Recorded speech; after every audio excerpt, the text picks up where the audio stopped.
تو پھر آپ کو پتہ ہی ہے کہ بھارت تو آلریڈی روس کے بہت قریب ہے، ان کے تعلقات اچھے ہیں، تو امریکہ اگر یہ ہاتھ بڑھاتا ہے اور ان کی آپس میں دوستی ہو جاتی ہے تو وہ جو کہا جا رہا ہے نا کہ بھارت جو ہے وہ بیک فٹ پہ چلا گیا، کیونکہ الاسکا کے لیے جب ایئر بیس کے لیے جب ٹرمپ روانہ ہونے والے تھے تو وہاں پر انہوں نے میڈیا سے گفتگو کی تھی، اس میں بھی اس وقت بھی انہوں نے جو باتیں کی تھیں ان باتوں میں انہوں نے کہا تھا کہ ہم چاہتے ہیں کہ یوکرین جنگ بندی ہو جائے، اور پھر انہوں نے پاک بھارت جنگ کا حوالہ بھی دیا تھا۔ ٹرمپ جو ہے جہاں بھی جاتے ہیں پوری دنیا میں ان کی جب بھی کوئی ان کی بات ہوتی ہے، پریس ٹاک ہوتی ہے، تو اس میں وہ کریڈٹ لیتے ہیں ہمیشہ کہ انہوں نے جی پاک بھارت جنگ رکوائی ہے، اور انہوں نے پاکستان سے کہا تھا کہ وہ سیز فائر کی طرف آئے اور اب حالات جو ہے ان کو نارمل کیا جانا چاہیے۔ تو الاسکا روانگی سے پہلے بھی انہوں نے یہ بات بھی کی تھی کہ پاک بھارت جنگ ٹرمپ نہیں رکوائی ہے، اور امن کے وہ خواہاں ہیں، وہ امن کے دائیں ہیں، وہ امن کے سفیر ہیں۔ تو اسی وجہ سے پاکستان کی جانب سے بھی جب یہ جنگ رکوائی گئی تھی تو آپ کو یاد ہوگا کہ پاکستان نے کہا تھا کہ ان کو امن کا نوبیل پرائز بھی ملنا چاہیے۔ بہرحال اب اگر یہ روس کے ساتھ امریکہ کی دوستی کا ہاتھ بڑھ جاتا ہے، دوستی ہو جاتی ہے، تو پھر وہ جو بھارت ہے جس کو کہا جا رہا ہے کہ ٹیرف جو ہے وہ 50% کر دیا گیا ہے بھارت کے اوپر، پاکستان کا ٹیرف کم کر دیا ہے امریکہ نے، تو پھر آپ دیکھیں کہ پھر پاکستان کہاں سٹینڈ کرتا ہے، اور بھارت جو ہے وہ ٹیرف جو بڑھایا گیا ہے اور جو تعلقات کہا جا رہا ہے کہ خلیج پیدا ہو گئی ہے امریکہ اور بھارت کے، تو وہ خلیج جو ہے وہ آپ کو ختم ہوتی ہوئی دکھائی دے گی۔ بہرحال ناظرین گرامی، ہمیں دیکھنا یہ ہے کہ ہم کہاں کھڑے ہیں، اور ہمیں بدلے میں اگر یہ جنگ بندی ہو جاتی ہے تو ان تمام تر معاملات میں دونوں سپر پاورز اگر ان کے آپس میں یہ ایک ہو جاتی ہیں، ہاتھ ملا لیتے ہیں، تو اس سے پاکستان کو کیا ملے گا۔ ناظرین گرامی، دوسری جانب ہماری سی ایم صاحبہ جو ہیں وہ 5 روزہ دورہ جاپان پر ہیں۔ جاپان میں جی ایک ایکسپو ہو رہی ہے، انٹرنیشنل ایکسپو ہے یہ، اور یہ ایکسپو جو ہے یہ اپریل میں سٹارٹ ہوئی تھی اور سپٹمبر تک یہ ایکسپو جاری رہے گی۔ خصوصی ان کا چارٹرڈ طیارہ جو ہے اس پہ وہ روانہ ہوئی اور وہ جاپان کے لیے گئیں، بینکاک میں جا کے انہوں نے وہاں پر لینڈ کیا، ان کا پرتپاک استقبال کیا گیا ہے وہاں پر موجود جو سفیر تھی ان کی جانب سے، لیکن ان کے ساتھ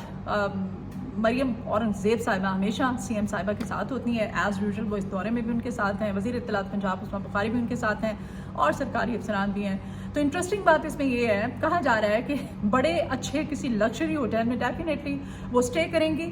خبر یہ ہے کہ جہاں پر مریم نواز شریف صاحبہ جس ہوٹل میں اسٹے کریں گی، نریندر مودی بھی وہاں پر پہنچ رہے ہیں اس انٹرنیشنل ایکسپو میں شرکت کرنے کے لیے، تو وہ بھی اسی ہوٹل میں بڑی حد تک امکان ہے، خبر ہے کہ وہ بھی اسی ہوٹل میں اسٹے کریں گے۔ اور دوسری جانب یہ کہا جا رہا ہے کہ 2 ایونٹس ہیں بیسیکلی، ایک کسی ہال میں رکھا گیا اور ایک امبیسی میں رکھا گیا ہے۔ تو مریم نواز شریف صاحبہ جس امبیسی کی تقریب میں شرکت کریں گی، وہاں پر پروٹوکولز ایسے رکھے گئے ہیں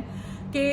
اس تقریب میں شرکت کرنے والے ہر فرد کا باقاعدہ ڈیٹا چیک کیا جائے گا، اس کا ریکارڈ چیک کیا جائے گا کہ یہ جو شخص ہے اس نے کبھی کسی بھی دور میں کسی بھی زمانے میں پاکستان تحریک انصاف یا عمران خان کی فیور میں کوئی ایک سنگل ٹویٹ، کوئی بیان، کوئی سوشل میڈیا پوسٹ ایون وہ شیئر تو نہیں کی ہے۔ تو ایسے لوگوں کو اس ایونٹ سے دور رکھنے کی حتی الامکان کوشش کی جائے گی کہ ان کو دور رکھا جائے اس ایونٹ سے، اور یہ بھی کہا جا رہا ہے کہ اس امبیسی کی تقریب میں کوشش کی جائے گی کہ کوئی بھی موبائل فون یا ایسی ڈیوائس لے کر کے جانے کی اجازت نہ ہو جس سے کہ ریکارڈنگ کے امکانات ہوں کہ آپ یہ ریکارڈ کر سکیں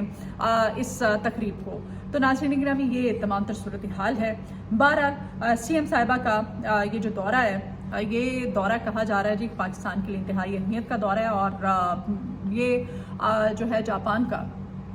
کسی بھی پاکستانی سی ایم کا یہ پہلا دورہ ہے، اور سی ایم صاحبہ جو ہے یہ کریڈٹ لے چکی ہیں۔ اب وہاں پر ان کے اس دورے کے بعد جب پاکستان واپس آئیں گے تو پھر ان دونوں تقاریب، اور جو دوسری تقریب ہے اس کو ابھی تک ہڈن رکھا گیا ہے، اس کے حوالے سے کوئی انفارمیشن جو ہے وہ لیک نہیں کی جا رہی ہے کہ وہ کس ہال میں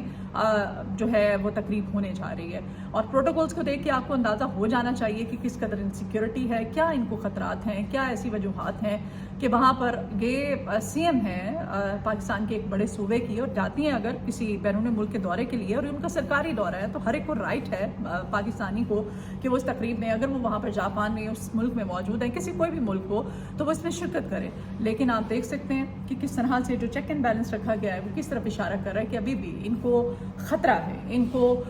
جو ہے وہ لگتا ہے کہ جو انہوں نے کیا ہے وہ انہوں نے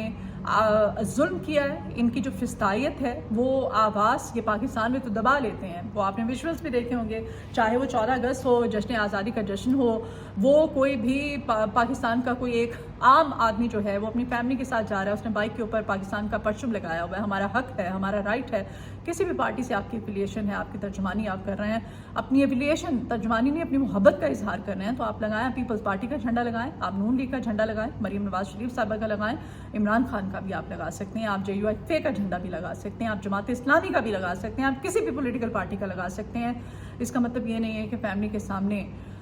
آپ بچوں کے سامنے اس گھر کا جو سربراہ ہے، باپ ہے، اگر اس کو آپ پولیس کی جانب سے تشدد کرنے کی کوشش کی جاتی ہے، گالیاں دی جاتی ہیں، انسلٹ کیا جاتا ہے، تو آپ سوچیں کہ وہ چھوٹے چھوٹے بچے جو ہیں، جو ہمارے ملک کا معمار ہیں، ملک کا ہمارے مستقبل ہیں، ان کے ذہنوں پر کیا اثر ہوگا. اور پھر دوسری طرف ایک اور ویڈیو میں نے دیکھی، وہ ویڈیو جس پہ اینڈ میں آپ نے بھی دیکھی ہوگی، سوشل میڈیا پر کافی زیادہ وائرل ہے، اینڈ پہ تو ہنسی چھوٹ جاتی ہے. وہ ایک بچہ ہے، کسی اسکول میں 14 اگست کی کوئی تقریب ہو رہی ہے، اس میں اسپیچ کر رہا ہے، قومی ترانہ پڑھتا ہے، ملی نغمہ گاتا ہے، پڑھتا ہے جب تو وہ اسٹیج پہ کھڑا ہے، اس کے ہاتھ میں مائک ہے، اور اینڈ پہ وہ کہتا ہے جی عمران خان زندہ باد. تو ٹیچر بیچارہ بھاگ کے آتا ہے، اس کے ہاتھ سے مائک چھین لیتا ہے. تو وہ بڑی ایک انٹرسٹنگ سی صورت ہے. آپ آواز نہیں دبا سکتے، آپ عوام کا رد عمل جو ہے اس کو نہیں دبا سکتے، اس کو کنٹرول نہیں کر سکتے. آپ جو مرضی کر لیں، عوامی رد عمل یہ برحق ہے، یہ نیچرل ہے. یہ ضروری نہیں کہ عمران خان یا پاکستان تحریک انصاف کی محبت میں نکلے، یہ آپ کی محبت میں بھی نکل سکتا ہے. کل کو آپ کے کارکنان کے ساتھ اگر ایسا ہوگا تو آپ کو کیسا لگے گا. بہرحال یہ تمام تر صورتحال تھی، کچھ اہم خبریں تھیں، اہم ڈیولپمنٹس تھیں. ولاگ سے اجازت دیجیے، ریکویسٹ ہے آپ سے چینل کو سبسکرائب کیجیے. آپ کو ویڈیو میری پسند آئے تو اس کو شیئر کیجیے گا. کمنٹ باکس میں آپ اپنی آراء کا اظہار بھی کر سکتے ہیں. اپنی دعاؤں میں یاد رکھا کریں. اپنا بہت خیال رکھیں.